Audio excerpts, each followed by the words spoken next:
Chapter 14, Harvest Time. The bus slowed as it emerged from the tree-lined stretch of road, and Zoe felt butterflies in her tummy as she scanned the open landscape for Auntie. Colleen sat next to her, quietly searching as well, playing the game they had started weeks ago. Who would be the first one to spot Auntie? "There she is," Colleen shouted, "in the corn." Zoe made a sound of mock disappointment for losing the game to Colleen, but grinned at her best friend. "You have really good eyes. I didn't even see her." "I had a feeling she would be in the corn today. Where else would she be on a day like this?" The bus came to a halt in front of Auntie's driveway. They scurried down the aisle, bounced down the steps, and broke into a run once they were free of the bus. The air was crisp and cool, and Zoe loved the way it made her nostrils tickle as she ran. They stopped at the house long enough to trade in their book bags for the pack baskets Auntie had left for them and grabbed some cookies on their way out the door. Tea would have to wait until later, for the autumn days had grown short and they had work to do before it got dark.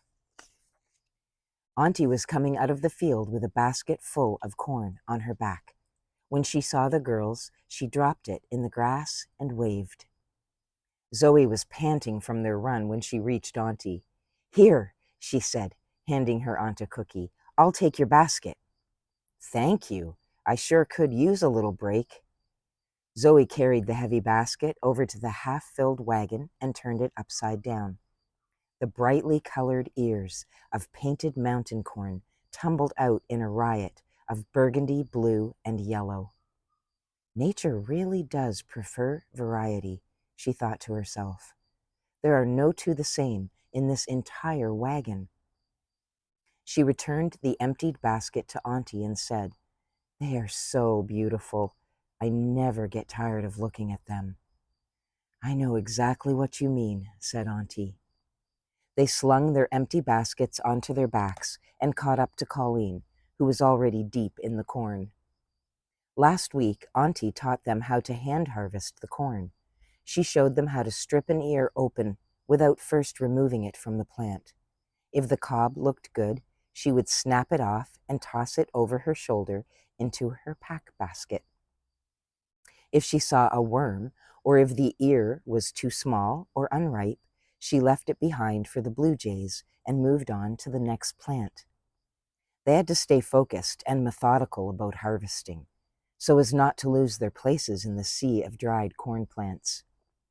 It took a little practice to accurately aim an ear into the pack basket, but soon Zoe and Colleen got into the quiet rhythm of picking.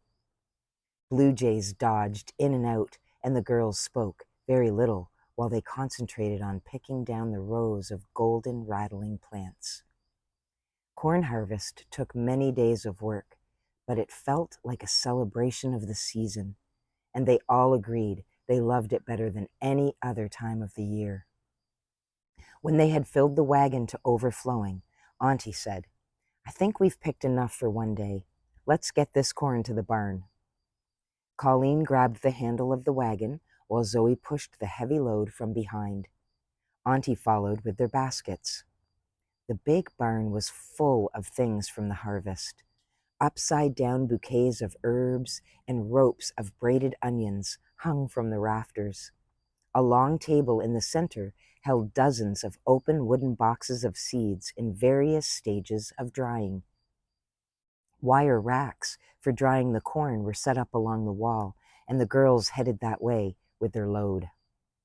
"I'll take care of the corn," said Auntie. "Why don't you girls go put the kettle on for tea?" By the time she reached the house, the tea was made, and the girls were loading pumpkin cookies onto a plate. "If I didn't know any better, I would have thought you two lived here," she said. She closed the door behind her and slipped off her boots. Soon, she and the girls were chatting around the table, sipping tea, nibbling cookies, and sharing stories about school and the garden and seeds yet to be harvested.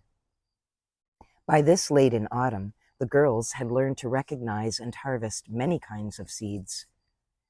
Auntie had shown them how to tip the brown, crispy flower seed heads into clean, dry buckets to catch the seeds as they spilled out. Since so many flower seeds look alike, they made sure to label them right after harvest so they wouldn't get mixed up.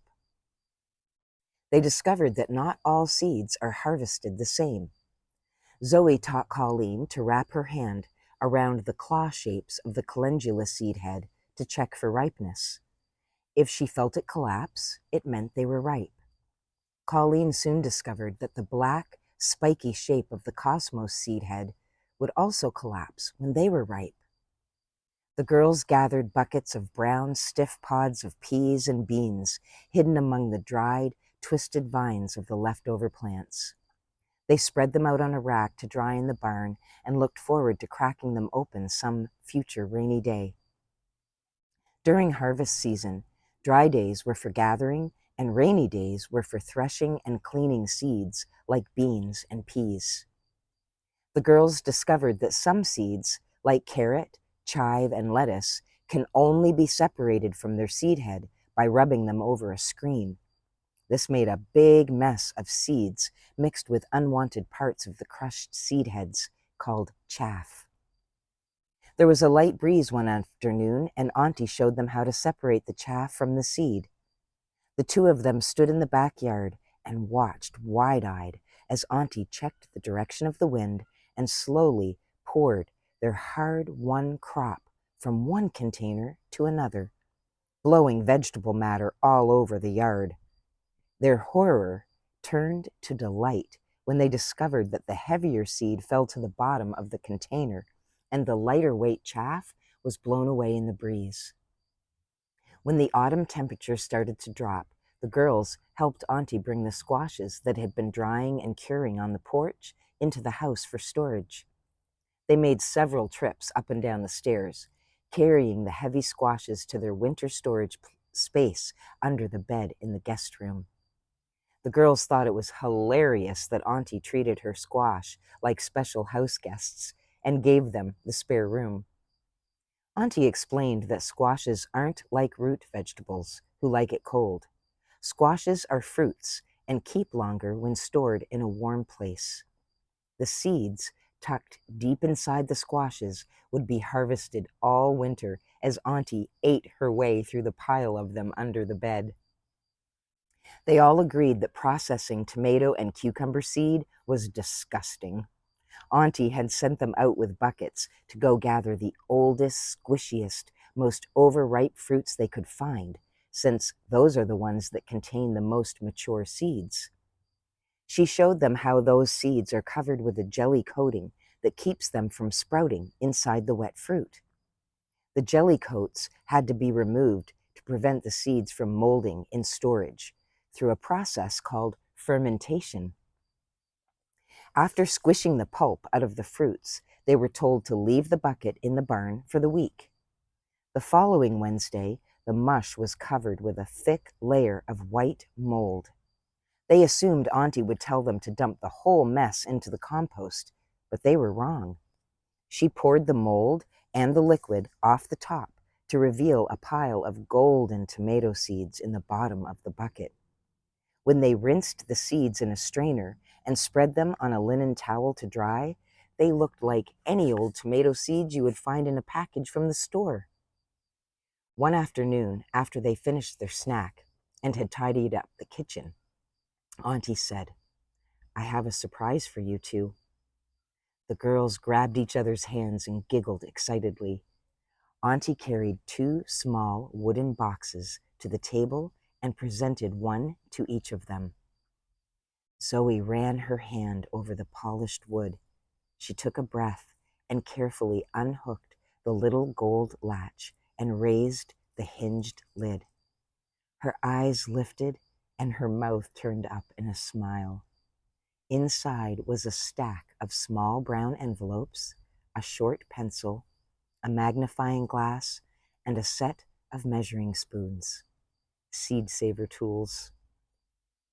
"These are for you to start your own seed collections," Auntie said. "You've watched and learned from these plants. Now you can choose the ones you would like to take into your future. The spoons are to fill your envelopes, and the pencil is so you don't forget to label everything, shouted the girls in perfect unison. They looked at each other and laughed, then pushed their chairs back and ran over to hug Auntie. Go and enjoy, seed savers, said Auntie, and she waved them out the back door. The screen door slammed, and the girls skipped down the porch steps. They headed off toward the barn, holding hands with their new seed boxes under their arms. It was time for the newest seed savers to collect their gifts from the seed garden, their promises for the future.